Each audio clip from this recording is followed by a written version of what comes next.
Fitting a 6'10" beginning golfer. We're going to talk about well, it was my best 9 holes I've shot in basically forever, and a new wedge from Mizuno. All next on What's in My Drawers Golf Talk.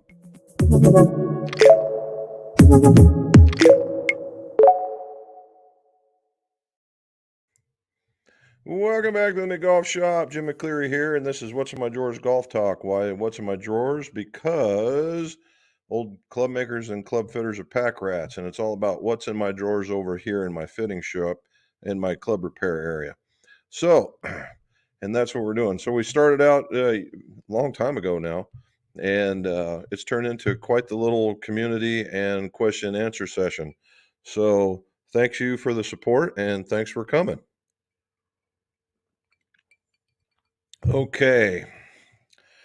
So we're talking about, I'm going to go through the longer or the shorter topic first, I suppose. That was my best round ever. On a par 36, I shot a 37, 1 over. And the funny part was it was about as ugly as one could possibly get. Starting with a bogey on the first hole, then went par, birdie, bogey, par, birdie, par, and another bogey. So 2 birdies, 2 bogeys. Or two, I should have more than one. Oh, I got another one in there. That's what it is. I had some record number of 14 putts. That was really cool. So it was 10, 18, and 3 is 21, 24, 28, 32, 37. There it is. So there it is. On the back, not so good. Shot a 44. It wasn't a very good back nine, but what killed me is I took a triple on a par 4 and a bogey just before that. So, no, I parred that one, bogey after that. So in 3 holes, I went 4 over. That does not help, right? Does not help. But I did par number 18, so life is good. And I came in 4 strokes under what I would have normally needed, so the putter was working. And so very happy. And it was all at Crown Hill. And I wanted to give you some pictures here because the course is in just phenomenal shape. That's number 2 in a par 5. We're about 150 yards out. And this is number 4. That's a par 3, about 165. And this is number 10, and we're standing again at about 150 yards out. And this is on the back 9. That is number 11, another par 3, standing about 147. That's the theme. And this is number, was this 14, 15? Yeah, 14. And this is about 200 out, all downhill. And that is, the same green, just closer at that 150 marker. So there it is. Quick tour. It's in really good shape. That was in the afternoon, as a matter of fact. Bob and I went out there and played as good as we could. So there it is. Other thing, while we were in there for the weekend, I want to get the saliva moving. This was Mrs. McGolf may or may not be joining us because she's on a girls' trip in Tennessee, and so she's going to try and be on here. We'll see if she is or if she's not. And but I made them a brisket to take with them, and they've already chomped that down. And I made myself this. I made some smoked chicken breasts and put a little bit of barbecue sauce on them. I'm here to tell you that Rectech, that 380 Rectech, for you guys that don't want anything big, that 380 is a really good little pellet smoker. And it can get up to, this one, the 380X, gets up to 1,000 degrees. And now, do I need that? No. But up to 400 really fast, and it barely uses any pellets. And it cooks very, very, very well. All right, there's my non-sponsored Rectech affiliation. All right, next one is this. Mizuno's come out with a T24. It is a forged wedge. What you see there is the D grind, obviously, because you see the D there in the black under the 56. And they now have another new grind. So they have the S, the C, the D, the X, and now a Z grind. And the Z grind is a high bounce lots of heel and toe relief, a lot of it, a lot of heel and toe relief. So if you're in a very hilly area, very mogully type situation, and or you're in very thick, dense stuff, or you like opening the blade a ton, this is for you. Okay, so I wanted to show you a couple. This I just undid the wrapper on this one. Whoop. I just undid the wrapper on this one. This is a degrind. We'll talk about this is a raw finish. Now the raw finish, so they're all forged. They all have a copper underlay except for this one. The raw does not, and the reason why is it's going to patina, i.e. rust, okay? And if you look here, you can see what I mean by the degrind. There's a heel, toe, a little bit of removal, and then there's a nice flat, okay? To me, this is the utilitarian wedge more than the S-grind ever thought about being. I just like the shape of this one. It's got kind of a traditional wedge shape. There's a lot of movement going, or a lot of weight down here in the bottom. And as you can see, right, 56, 10 degrees of bounce and a degrind. It's a traditional wedge, and this is all a dull, raw finish right in here to grab the club. For around here, because we have a lot of ups and downs in the mountain area, the heel and toe relief is very, very needed.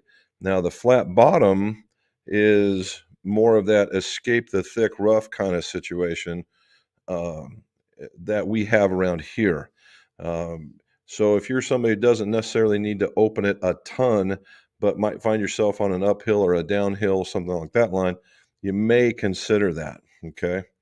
And just to show you another one, this is the S-grind. And if you can, as you can see, it's just straight, it's just a little bit removed on the back. Standard typical grind. Now what you're going to see is they're going to have a little bit more wrap around here. That's just another technique they're going to imply or use. And this is a 5612. I don't know if you can't see that right there, but it's 5612. Again, a nice looking club. Now this is a whole club, and this one right now comes with the Dynamic Gold Tour issue, and this is the S400, which, okay, 400, and an MCC grip. Now you can get different shafts with it, obviously. My personal favorite would probably be the Modus, just because I like them. However, I went and took one out, and they have a new finish, and that's the reason I'm getting to next. You know, they have the raw, and they have the denim copper, and now they're going to have what they call the white pearl. I don't know if it's pearl white, but just white. This is a very, very clean looking club. All right, this is what you just saw in the picture, and this is what it looks like after I've hit it 4 times, 3 down here, and I got a high ball up in here. I was really hooding it so I could punch it out. One of the reasons why I had the triple was I was too lazy to pick out the right club and walk all the way around, so I tried hooding this thing down, and it was a terrible thing. And I was using the zone shaft just to try it out again. I know I liked it. I just want to see again. So just to kind of give you an idea, if you see that kind of a finish, it's the white finish. And if you see that there's a bit of a chrome streak that goes across the middle, that's just decorative. And so that's a new finish. So several different models. Now, not every grind is going to be 56. All right. Some may only start at 58. Some might start at 58 and go to 64.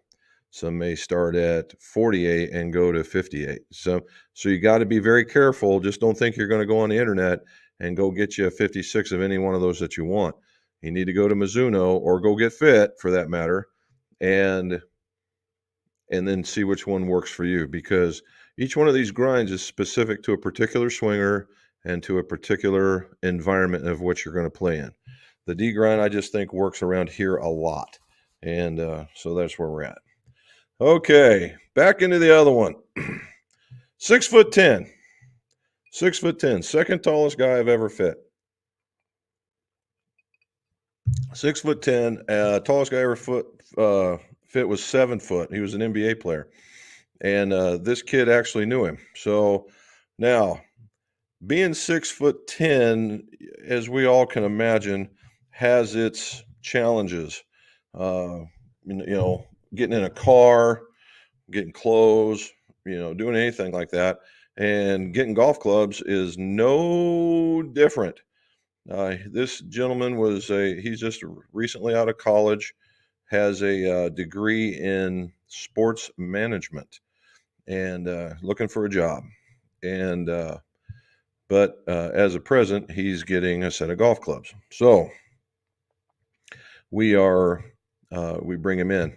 And in the middle of the interview, he says that he's a beginning golfer. Okay, this is going to make it even more challenging. Because a beginning golfer, you'll hear a lot of that on the fitting and saying, "Oh, a new golfer is the guy that's going to get the most out of a fitting," and truly they will. But it also can be more difficult because it's hard to relate what they need to do or how they need to do it. And so this was a little bit different. So I get this young man in here, and it looks like this, and you can see where he's at already. So if you see where I'm pulling him right here, up to just where his arms are parallel to the ground, which is almost about the height of my shoulders. Almost the height of my shoulders. His first series of warm-up swings, his hands barely got outside of his knees.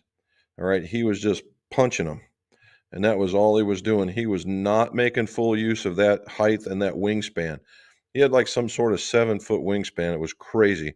And if you see him, I mean, the dude's big, right? Tight end type of material type stuff. So what do we have to do? And once I saw what was going on, it kind of started, it got into lesson time. And because, yeah, I could get him something and get him into something just longer and upright and yada, yada, yada. But, this is a set that he wanted to keep for some time. So in order to do that, we needed to kind of help develop a swing. And being an athlete, I figured, this ought to be fairly easy at least, right? So this is me telling him, I basically had him pull the club back, and as he was pulling it back, I grabbed it just as you see, and I pulled it up, and actually I pulled it up even more to get him to turn, because I wanted to see how much of a turn I could get out of this guy. And I got a pretty decent turn. We actually increased it because of his, where he brought back the club and brought back. He started out at around 72 mile an hour with an iron. And when it was all said and done, I had him up around 90. So, and I figured 95 was probably going to be right about where he was going to generate any kind of speed with confidence. So what we had to do is we had to generate a backswing. All right, a backswing up in here in order for this to work. The other part is that you have to generate a finish, right? If you don't finish, nothing good's going to happen. And that was kind of what we were fighting the whole way through. He was guiding the club, all right? And when you guide the club, and I'll tell you, this is what I go through in almost every one of my fittings. If you finish and that club is looking at the fairway like this, so being left-handed, you're looking at it like that, and that club is looking at the fairway like that, you've already missed it. Unless it's a chip, but if you're doing a full swing and it's doing this, I don't know if I can do it in such a short pattern, but if you bring this thing back and you come into it like this, you're going, oh, I'm sorry. If you come into it and you bring it back, it's going to be really, really hard because I'm not holding on to it back here. Anyway, you come into it and the club is going to be like that. And it looks grossly open. And that's because it will be, right? It will be. You need to take this club and finish it so it looks a lot like that going through. So for those of you that threw baseballs or threw softballs, wherever you let those fingers go, that's where that ball's going to go, right? Same thing with this toe, with the toe of this club. Wherever the toe goes, that ball's going to want to try and follow because you have an open face, okay? So a couple of things happened. His path was dead solid the minute we started playing or started fitting, so that was it. So now we got to get him to make it go square. And every once in a while he'd do it. So there was sparks of brilliance there. And so we strengthened the grip, and he had a weaker grip, so we strengthened the grip a little bit. We didn't do the whole high school thing where they make you turn it in here and you're basically chopping wood at it. But we got it to that point, and I said, here's what the bottom hand has got to help you rotate in order to get through it. If you don't do that, you're not going to get anywhere. And he hit some pretty decent shots. Still never could get him to truly turn over the club. So that's where we're at. All right. So we went through the fitting, the length fitting, and I don't have it with me. Anyway, the length fitting ended up an inch and a half over standard. Could have probably went a little bit more, but when you look at the posture that he had, he was actually in a very athletic golf posture at 39 to 39 and a half. So I went longer so he could choke down because he's still learning. He might still learn to trust his height. So I gave him some extra there, and he hit it really well. In fact, the 39 and a half inch club went, if memory serves, probably somewhere in the vicinity of 20 to 22 yards further on average. So that's a good reason to have that, right? And we're just talking irons. And so we did that. Then I got him to start swinging. I started him in a regular flex shaft, but 24 years old, 6'10", just figuring it out. He's going to be with his buddies. He's going to, want to hit it as far as they do. And I said, just swing and just give one a ride. And 95. So obviously we had to put him into a stiff shaft because if you look at his arms and his hands, they're just so big that he could flick it and just put all this extra motion into the club. And it was a lot of torque. So we brought him into the stiff range. Things started flying better, did very, very well. Now, the only thing I did change that I stayed with as far as a selection, because he is a beginning golfer, is that we fit him into the Srixon ZX4. The ZX4 is the stronger club, to be sure, has a little more offset, but I went through all those styles of clubs with all the other ones, and he just clobbered this one. Absolutely clobbered it. And I ended up giving him what did we put in there? Oh, we put in a 105 shaft, the Nippon 105 in the S-Flex. And what we're going to do is we're going to soft step one so that it doesn't get too stiff on him. So that's how that worked out. As far as wedges go, he ended up liking the Cleveland wedge, I'm thinking. I have to go back and look. We ended up liking the Cleveland wedge. He was a little more solid with that one. And then we went back into a putter. We did the putter first, but we did the putter first. We started out at like 40 inches. I was just showing him different heads that I think would work based on his stroke. And I gave him this 35-inch putter, and he started draining putts. And I'm like, what? We worked on some method, and he started draining all these putts. And I'm like, oh my gosh, well, there just went the length out the door. So I went back to my fitting tool, and I just went like 37. And I said, okay, let's try 37. And all of a sudden you can see where his posture was lining up. His putts were like, even when he couldn't make anything with it before, he starts draining them with my fitting tool, which is a bladed putter. And I said, okay, this is what we need. So we combined the length of what we found fits with the style that he likes, and then we found a grip. We ended up with a Jumbo Max grip, that wide one that Bryson uses, and we actually we're going to turn it towards the target. So yeah, a lot going on. All right, we didn't go much into the driver. Because we tried some, and I got his length that we need. And funny enough, 45 and a half to 46 inches long, because the drivers are already too long to begin with. And I gave him a general area of it. But what happened was I wore him out with all the lesson and trying to figure out the irons. So that's what we did. And so he's a gentleman. He's a good kid. That's if you look at, he's just a big kid is really what he is. And we're talking about, and this is me getting him to finish and working him over a little bit. And then here's a comparison for you. I'm 6 foot. And apparently shrinking. I'm 6 foot, apparently shrinking. Oh, but he was a good kid. So hopefully we work these things out and we can get him taken care of. Okay, so there's that. So Mizuno's got a new wedge, T24, very soft, works very well. If you like a traditional shape, you probably end up liking that one. It will grab the ball. There is grooves They changed the groove patterns, just like most everybody else does, but they changed the groove patterns. They get further away and wider in the smaller one, in the more loft. And as they get less lofted, they get smaller and more in between. And that's just so you don't overspin a lot of stuff.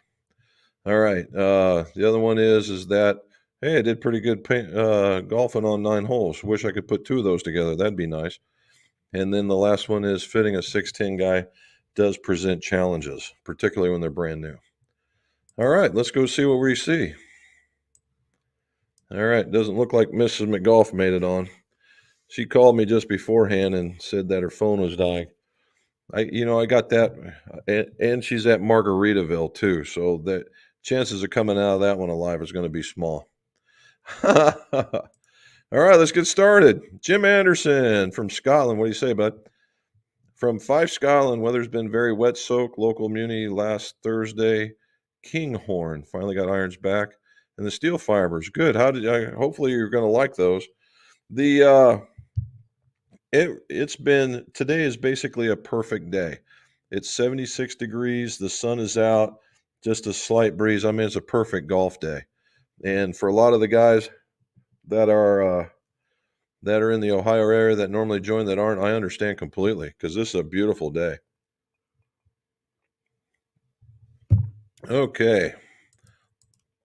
John Cherry, how are you, sir?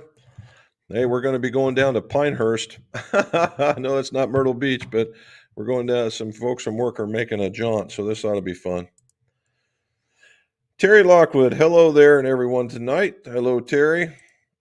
My dog Rex says, hit that thumbs up, and I would appreciate that very much, guys. Thumbs up, and if you guys got, I'm 20 subscribers away from going to 34,000. And the reason being it hasn't gotten any bigger is I haven't posted in 2 to 3 weeks, and 2 to 3 weeks is just getting my mind right. And I'll have a series of 3 coming out shortly because I'm building a set of irons for a golfer named Gio, and that's short for I think it's Giovanni. But anyway, it's Gio, and he's on the East Coast, and we're tearing down some TaylorMades, and we're putting some new shafts in it. So I'm taking you through a 3-step, 3 large steps on how we receive a box, we look at the things, how we put them together, and how we finish them. And they're sitting in there right now waiting to be cut and gripped, which is the end. I actually did some filming before coming up here, or coming over here to do this. So it'll be an interesting 3, and one will go out tomorrow for sure. So watch out for it tomorrow. All right. Hey, Charlie, how are you, sir? Fortunately, this is some Jameson Orange. Into the batch. All right. Michael Moody, how are you, sir?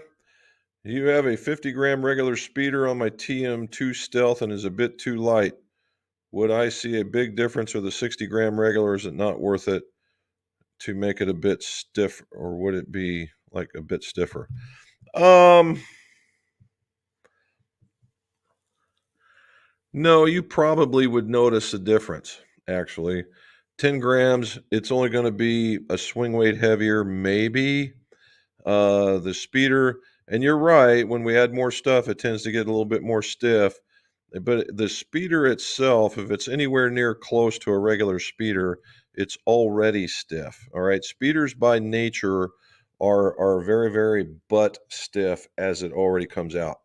And so a stiffer shaft would do that. Now, if you're just looking for an overall addition of weight, I'm trying to think. I'm not real familiar with the Speeder 2s, but if they had an adjustable weight on the bottom, or even those little disc weights that you can spin out and spin back in, you might invest into you can pull them out and look at them and see what they say. And if they're 4 grams, put in a couple of 6 grams or a couple of 8 grams for that matter, and do that. Or if it's got the slider, you might even contact, you could contact TaylorMade directly and see if they've got a next heavier slider weight, and you can take one out and put one in, and you could do that before, and that's a less expensive way of getting to slightly heavier than, and noticeably heavier, by the way, than going to a 60. Now, if you like the balance of it, then yeah, the 60 is the way to go. All righty, Manuel, Jim Ron, the rest of us McGearheads, how are you, sir? Off to the Atlantic City. You go, man. Save some money for everybody else.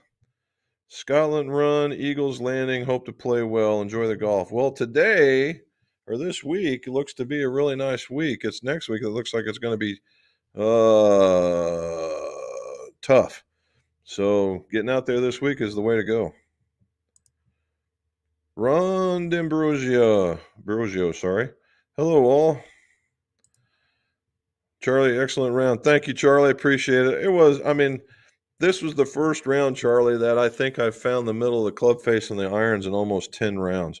It was scary. And so, as much as I'm not the swing guy, but Bob and I are talk about this continually through rounds, and even when we're not, is that we both hit the ball straighter, further, higher, better when you don't try and kill it. And we call it that we're throwing the I don't care swing at it. And basically what it is when you swing, like, oh, I've got to kill it, you're like, ah, and it's really hard to move. And that's the hard, and you finish up with what I call Tyrannosaurus Rex arms, where you finish right here, and it's Tyrannosaurus Rex. And I hate that. I sincerely hate that part. And because when you go to swing and you put all this tension, you want to be extended. And when you get right to here, you're here, and it's really, really hard to hit a good ball. And it makes you short. It makes the club short, and you're out on the toe. All kinds of things happen. And the last two rounds, and Bob's even noticed it, that I'm getting extended, and the ball's flying way, way, way, way, way better. My hybrids are starting to come back around. A lot of things are happening well. The best thing that's happened here as of late is the confidence with my 60-degree wedge. Holy cow, that thing is a weapon right now. Yeah, I've just been getting through it all day. It's been a lot of fun. Yeah, I know, right?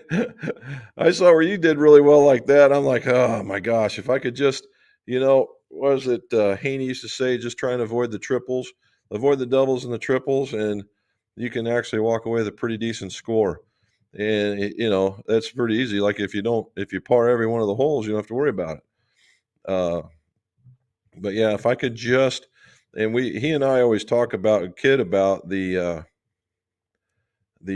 wheels coming off on 16, 17, and 18. For some reason, for me, they do. And that's where Bob tends to just absolutely slay me, other than when he's on. Of course, in typical Bob fashion, this guy drops several putts from 50 to, I call it 50 to 100 foot, and just drops them in, and it's crazy.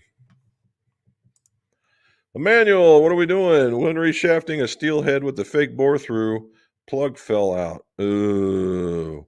Can I glue or epoxy it back in, or treat it like a real bore through and a pit? The plug in. Well, you are right, sir. It is a fake. It is a fake bore through. And if that plug is in good shape with it, because they come rounded, right? It looks like a half of an egg basically sticking out. If that just literally just fell out, I would glue it back in for the cosmetic purposes. Now, if it got damaged in the repair, or it was all chunked up or whatever, then I would do the pin just like you were talking about, albeit it won't look the same, but it will be better than nothing at all. Kurt Evans, is the sweet spot on the driver still in the toe side center, or just above the equator? No. It is more in the center, just above the center, just above the equator. In most cases, I don't have, we use I do have one. And this is what happened during my fitting. My connector popped off. It broke off. There's the other side of it right there. Oop, there's the rest of it.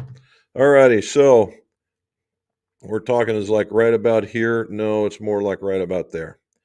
They've really aimed towards the center about that one, just a little bit above the center. Now, in the day, and the reason being is that, why isn't it right there? Right? Why isn't it right there? Well, if you want my opinion, and I'm going to tell you anyway, uh, it's because they wanted to do that to get around testing. They'll tell you it's because people are teeing up the ball higher, blah, blah, blah, blah, blah. Okay. That's a great marketing strategy. I'm checking my thing there. Okay. Uh, it's a great marketing strategy to say that. However, when they were shooting golf balls at it and they were shooting the Pinnacle Gold golf balls, this was the target area. When they hold it and they're doing contact time, this is the target area. So if you can make that target area stronger and this part a little bit more, this part be the sweet spot, you can get away with a whole lot of different things. Okay. And making drivers hotter, and you're basically skirting the testing. Okay. Now, that said, people, if you were to put the golf ball up there, and I got a golf ball too. Look at that. If you put the golf ball, and this is that new RB Max, if you put the golf ball so that it's on the equator right here, where most of them do instead of that nonsense up here, but you get like right here, and you're swinging and you're coming up, that's probably a very realistic place for it to be. So, that's probably where you're going to see it. Now, however, I tee mine up that it's like this, and I hit that same spot. So it just depends on the golfer, right? It depends on the golfer where you do that. But those are the reasons why. So just right above center and right there. Okay. Hopefully I didn't bore you with the history lesson, but it's fun to know those kinds of things. All right. John Lamb, cool and windy in Calgary, okie dokie, was about a 2-club win with low temperatures. Welcome to Canada. I was about 2.5 club requirement. 6 over. Nice. Well done, bud. Good job. Yeah, you guys are starting to get into it now, aren't you? Especially in the wind. Hey, me and Charlie on the same. We're on the same frequency, man. Same frequency. Oh, Charlie, let me see if I still have it. I wanted to. This is you'll probably understand this one here if I can find it. I saved it. Come on, being. Oh, I did. Oh, come on. There we go. Tell me you haven't seen this one before. A cutaway view. That was a cutaway view of a submarine. All righty. Jerry Smiley, how you say, bud? All right. Curious, though, if I go lightweight high launch shaft, will the higher flight take a bit off the distance as opposed to a mid-flight shaft? Well, John,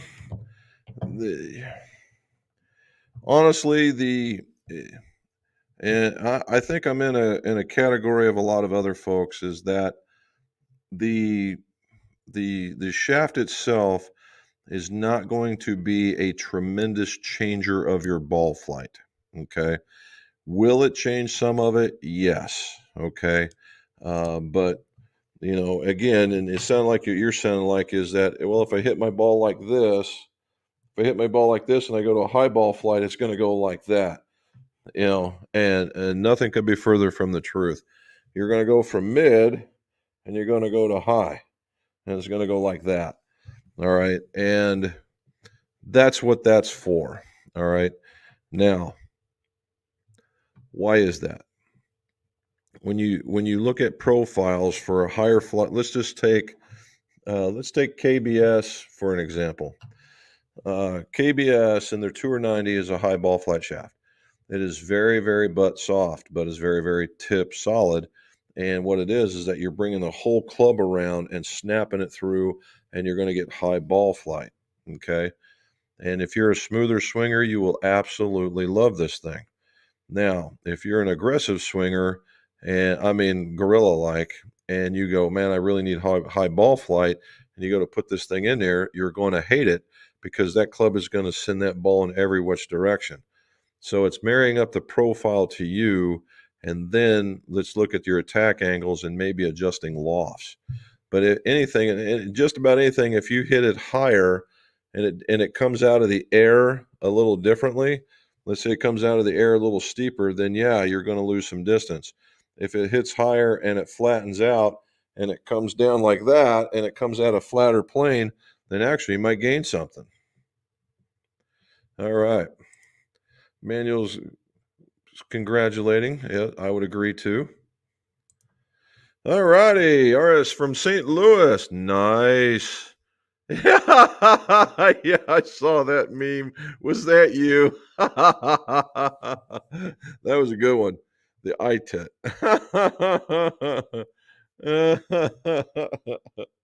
That was a good. I saw that one about. I showed Mrs. McGolf that one too. She thought it was funny. Oh, that was a good one. Do they have really long hosels? Uh, in comparison, because it's only inserting to about this far, right? If we look at it, it's only inserting about that far. Uh, you know, now that I'm looking at it, probably a little longer than the norm. It probably stops somewhere around here as far as hosel, and the rest of it becomes wedge. I think that has a lot to do with this wraparound philosophy that they're having. So good eye, man. Good eye. It is a little bit longer, but I hit the thing 4 times, right? And it went where I wanted. It went high, and it felt good. Now, like I said, I was fighting my previous sand wedge. Does this mean it's going in the bag? Nowhere close. Uh, but but if would I have a problem recommending it? Absolutely not. Very, very nice wedge. John Lamb says, it's one of those days where bounces were going in your favor. Hit a tee shot into the river on a par 4. Wind took it, put my next shot in a drop zone to 3 foot and made the putt. There you go. That's what you call playing some golf, man. Good job, John. Bill Nauman says, National Cheeseburger Day. Dude, I would have loved to have one of those. I had a chicken sandwich instead. All right. Come back. Yes. I'm only 6'5" and not can imagine the problems being 6'10". I have trouble enough with fitting into cars. I'm here to tell you. I mean, the kid was, and I'm going to call him a kid because he's 24, and he's just super nice, and he was just willing to learn. And it was funny because I know this much about basketball, that much, and I was trying to use basketball analogies in order to be able to tell him what he was doing in order for us to relate to one another. That's part of the fitting, right? Is being able for the fitter to relate to the golfer so that they can understand that language, particularly when you hear stuff like, hey, can you hear me? Or you know what I'm saying? Or do you know what I'm seeing? Do you know what I'm saying? Yeah. Or do you see what I'm saying? Those are 2 different ways of communicating to people. So in his short stroke swing, I said, so you're standing at a free throw line and you go do a free throw and you do this. This is your shot. He looks at me like, well, that's all kinds of wrong. And I said, correct. This is your golf swing. You need your golf swing to do that. He goes, oh, okay. And that's when I pulled him back and got him to turn. So yeah, it was very, very cool. All right, just getting on the tail interesting. Can't wait to confuse Jim with my new swing when I pick up my. Oh, it won't be confusing, Rick. We'll be right there. We got you. If he's 6'10", his wingspan must be huge. It was. If you get him synced up to his arms and shoulders, it'll be effort. Yes. Yes, you are 100% correct. Uh, and every once in a while, I would let him do it. But if you look back at him, this is one big cat, right? I mean, he's got big old arms. He's not a pretzel he's not a stick by any shape of the imagination. He's a big old boy. And I mean, he's a big old boy. And and so he's going to use his muscles once he realizes he can get extended. Now, I will say part of the fitting, unless you're like a PGA guy and you're excelling at fitting and you know the swing. Now, I'm not patting myself on the back, but I think I know the swing pretty good as far as what I see. How to fix it, not my wheelhouse, right? That's my limitation here. I've always wanted to learn more about instruction, but the instruction part of it, they're just like fitting. There's a lot of can't, coulda, shoulda, wouldas in there. Okay, and the traditional golf. We have a guy that's at Crown Hill. His name's Kevin.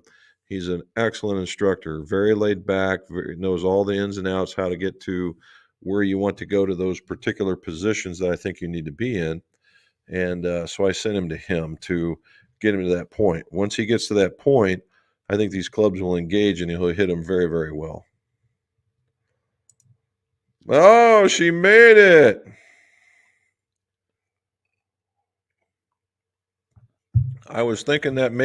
I was thinking just maybe that you may not have made it. You got arrested in Margaritaville.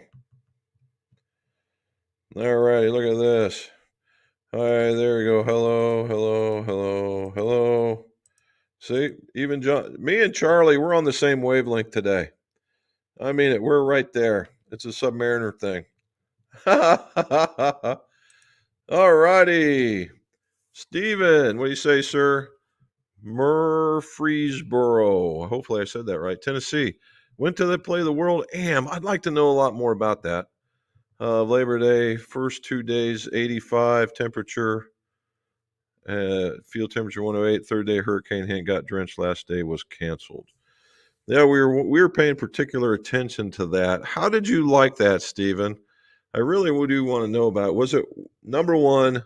Was it worth the effort to go? Right. I know about the 19th hole. I've actually been there. We did club repair for folks years and years and years and years and years ago. Uh, but it seemed like a very nice time. And I was just wondering, is it, I have this fear that when you go there, everybody's going to be like this massive stickler, and I don't mean by like, hey, fluff your ball. No, we don't want to do that in a competition. But I mean, just this, rule 27.2A, section 4 says this. I don't want to be around somebody like that. But, uh, but I do want to follow the rules, right? But it's an amateur, and you're playing for a crystal still, I think. But I'd like to hear more about it. Sounds like a lot of fun. All right, Robin's in here. Robin's in here. Robin's in here. There's talking to Michael. All righty, there you go. Yeah, TJ's in here, and he says, I definitely get a case of the T-Rex arms as well. When I tense up, end up pulling like crazy. You know what, TJ? And that's the thing, right? Bob and I, we goad each other about this every single time because one of us will fall victim to that. And any one of the holes, it can just happen. And you know what? And when I'm hearing the fitting, this has become a fitting episode.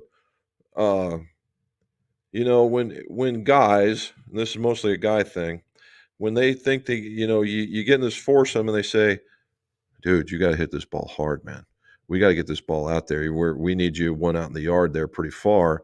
So you got to hit this thing hard. Well, no, it's not hitting it hard. Hard is power. Hard is hammer and nail like that. And when you hammer and nail like that, you can't move. It's wrong, right? So what you got to do is the golf ball doesn't care how much power you put into it. What it wants to know is how much speed you're going to hit it with the club. All right, how much speed are you going to apply to this thing? Because you could swing this thing at 10 mile an hour and put all the power you want into it because you're just all like, ain't gonna go very far. Because speed is what's going to get this thing going. So now when I look at people, I go, so how do you hit the ball faster? How do you hit the ball faster? And then here goes the gears. Ticka ticka ticka ticka ticka ticka ticka ticka ticka ticka ticka. I said that's the reason why you see the baseballers, they're doing this and they're waggling. That's why the golfers are doing this and they're waggling and they're moving. And that's the reason why you see them moving up into the point that before they start the swing. You ever watch your buddies out there and they're over there and they got this mental checklist going? Tink, tink, tink, tink, tink, tink, tink, tink, tink, tink, tink. And by the time the veins are popping out of their forearms and they trash this golf ball shot, they walk up to it and they give it the damn it swing and they hit this damn it swing and they hit it further than they would have ever hit it off the tee because all the tension is now gone and they've hit one basically pure. Okay. That's what I try and infer here when we do these fittings. Hit it with speed. And how do you do speed? You tension free, relaxed, right? Relaxed, a bad connotation, but you go with speed. And how do you stay with speed? Well, you got to be tension free. Now, tension free feels very, very weak to guys that have been applying this power all this time, right? So it's really, really hard to get, and you just have to trust it. And that's really hard for golfers to get out of their rhythm that they're used to in order to hit something because they're going to expect it to do the same thing with less effort, which again is another bad thing to be thinking about. When you hit this thing and you hit it with less tension, the expectation is to go further, but we don't do that because we're all about applying power and we need to get it through. And once you get it through and you can apply muscle to it, then all of a sudden all these forces combine and you just mash one. That's how you get it out there. All right. Ben Flower, what do you say, sir? Have a golf ball since March. I still don't have it. It's an NCAA logo bag. Do you know if this would be the reason for taking so long? I have yet to see, Ben. I don't know. The only reason why March, and it depends on the company. If you've not got it since March, I'd call the company. The only reason why you don't have it in one shape or another is probably because the company that's making the bag has lost the licensee or the license to be able to make that bag. That's probably the only reason. Okay. Unless they've ran out of some sort of scarlet and gray or orange and black or whatever color you're looking for. But I find that hard to believe since March. There's no way. So they probably lost their licensing with that particular people. So I'd just give them a holler and say, where's it at? John, what swing speed determines the stiffness of the shaft? 80 plus swing speed versus 70 plus swing speed would also be stiffness in woods and irons. Okay, so if we're assuming a driver's swing speed, okay, driver swing speed, and stiffness, swing speed is only a portion of what would determine the stiffness. Also, in how you take it back, how you transition, how you bring it down and through. All those come together in kind of a mental calculation and along with swing speed as to the stiffness and for the weight. Okay. If you're an 80 mile an hour guy and you're very, very smooth and you're going through there, you probably could go for a lighter club and actually go way more flexible. Around 80 mile an hour would be the bottom of what would be the regular range maybe. And if you were smooth, you might actually be able to go into the A-flex range. Now, if you're the 70 swinger and you're all over the map, you might actually be, and that would be an actual A-flex swinging kind of thing. You might actually be an R-flex guy, all right, because of the load that you're placing on the shaft. Okay, that's what it is. So hopefully that helps. Robin. All right, Michael Ganley. Hey, thoughts on the Edison line of wedges? I have built a handful of those for folks in Maryland, and they seem to love them a lot. Terry Kohler is the guy that owns Edison wedges, and he is self-proclaimed himself as the wedge guy, and he's got game. He can play. I think he plays to like a +2, and he's got game. He started with the V Soul. He had the V Soul. Not so much like Strixon because their soles are wide, his are narrow. And I was with him when they were called Eidolon. And then we once he moved on, I stopped carrying anything he had. Do they work? Yes. Do they grab and everything in this latest setup? I don't know. I've not hit them. Do they look like they would work? Yes. If you're a ginormous divot taker of the ball, chances are you're probably not going to like them. But if you're clipping of the grass, small divots, that kind of stuff, you probably end up liking them a lot.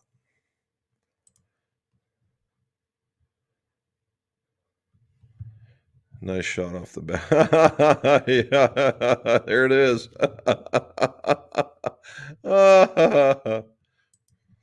David DeFeo, how are you, sir? Thank you for coming on there. And I see it looks like a Corvette.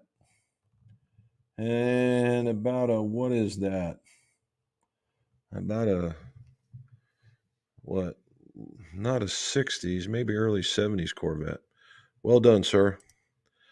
Frank, how do you say, sir? Welcome in. Nathan Julich, what do you say? What advantages will you get from going from a standard grip to a standard grip from mid-size? Great content, still watching. Well, thank you, Nathan.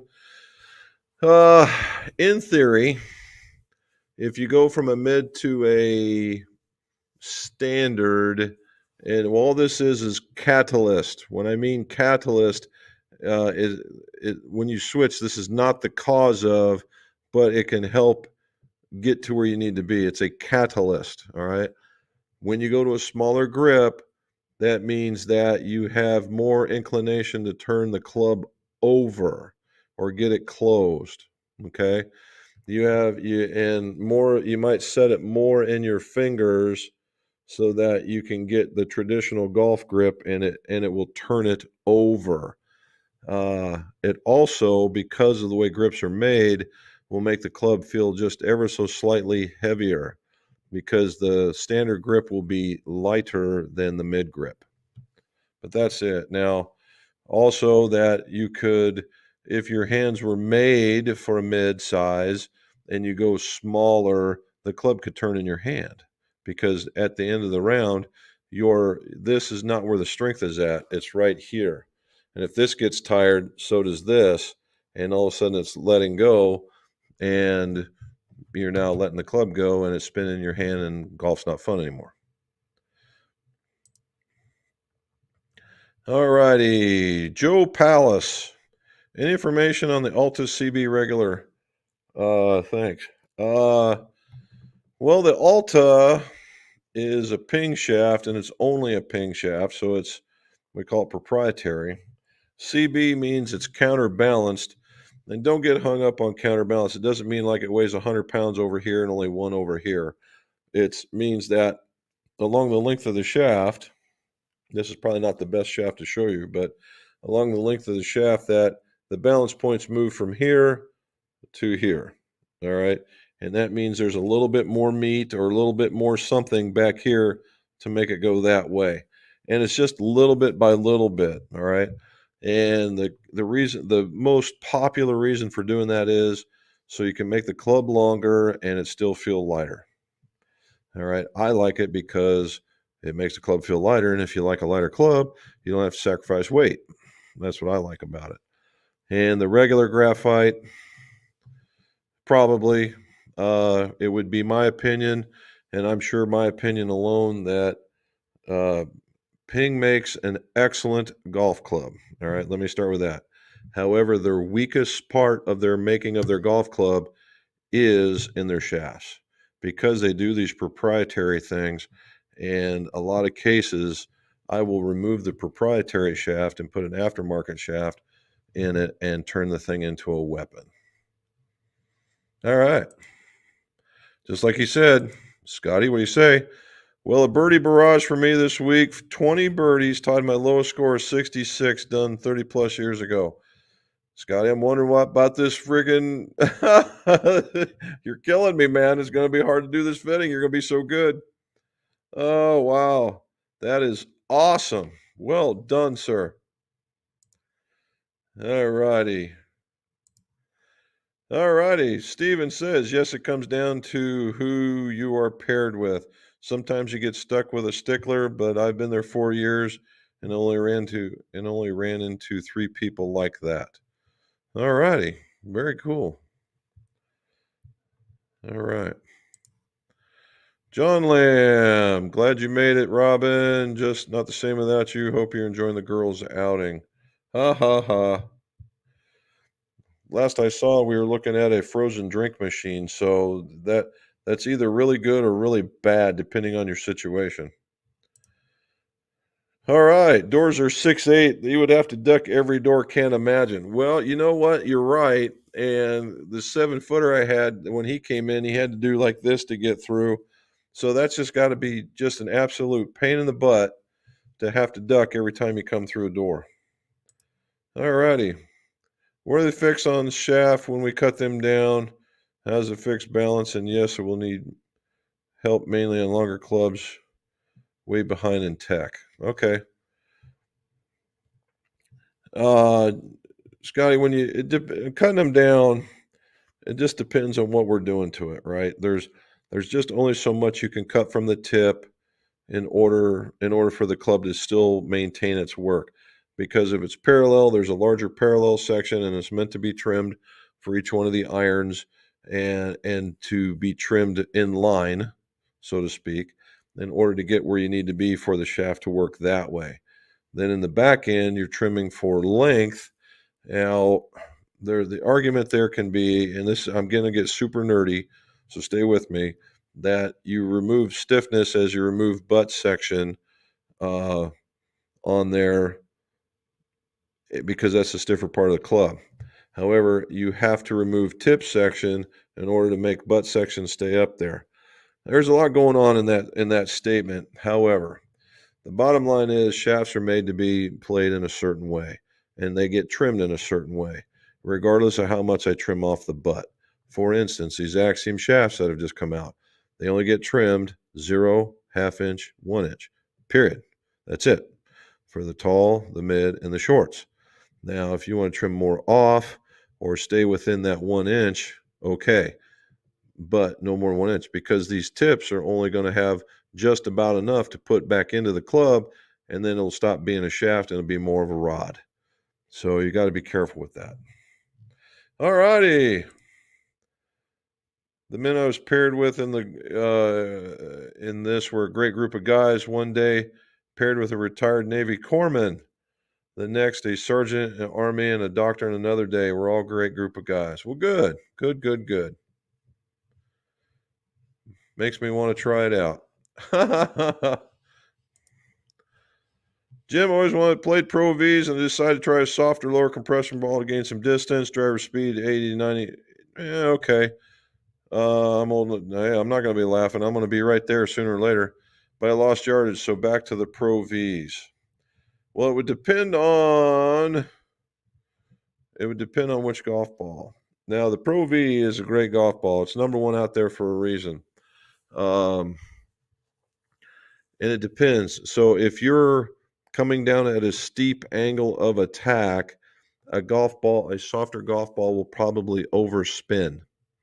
All right. And when you overspin it, it tends to hang up and gives it that dead duck flight. All right. That dead duck flight. And so you don't want a super soft golf ball, but maybe, just maybe, from a Pro V to maybe what I would call the second tier, want to be like the tour ball, something like a Bridgestone R12. Or if you like to stay in the Titleist, say, try the AVX or the Callaway ERC or something along those lines before you go to something too super soft. That's probably what we're doing there.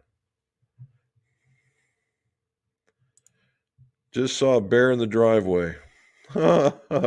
Hopefully you guys got the garbage cans down. Jewel, door was 6'8". Yep, I saw that one.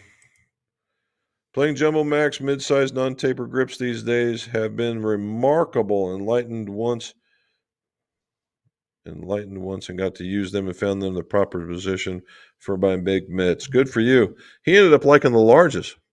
I put him in the Jumbo Max and we put him in the ultralights because he liked the head feel. And so he's got the largest. So there's only one bigger, but the funny part is it fit him just right. There we go. Good deal. Alfoti, how are you saying, buddy?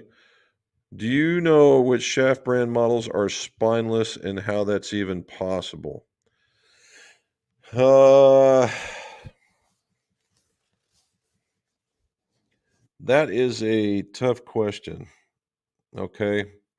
A spine is developed when you make a shaft and you get pre-preg, and pre-preg is just one layer of graphite. And when they cut it to shape, it becomes what they call a flag. And that flag runs around the mandrel. And if you can get and the mandrel is what gives the shaft its shape. So if you wrap this around and you got the pre-preg to sit like that and you rolled it on there and it stayed like that, and then you turned it and you kept adding these things and you made sure that everything was like that, it would feel like it was a spineless shaft. All right. Now, if you kept doing it, you kept making it, and there was an overlap, and then you sanded it down to shape, then you'll find a spine. Okay. That's one way. The second way is to do what's called filament winding. All right. Filament winding is nothing more than a really fancy bait caster reel. And again, you have a mandrel and you tie off a string of graphite, for lack of a better term. And this string has a guide on it like a bait caster reel, and it goes back and forth. And what happens is the string goes down through some epoxy, comes up through this thing, and it goes up and it goes backwards and forwards, and it gives you that diamond pattern. And so it'll go this way, one way, and this way, the other way, and then this way, until you get what you're looking for. It might even dig down here a couple of times, and then back, and then forth.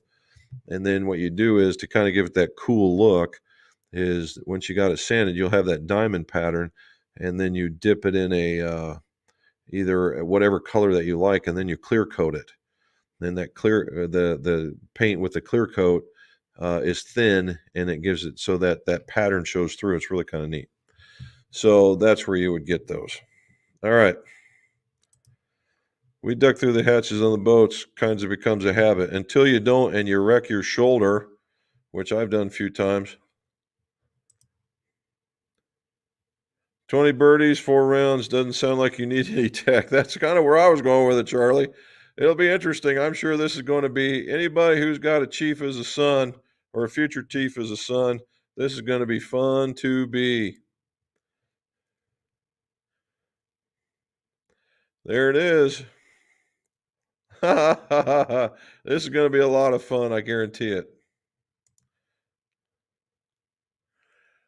All righty.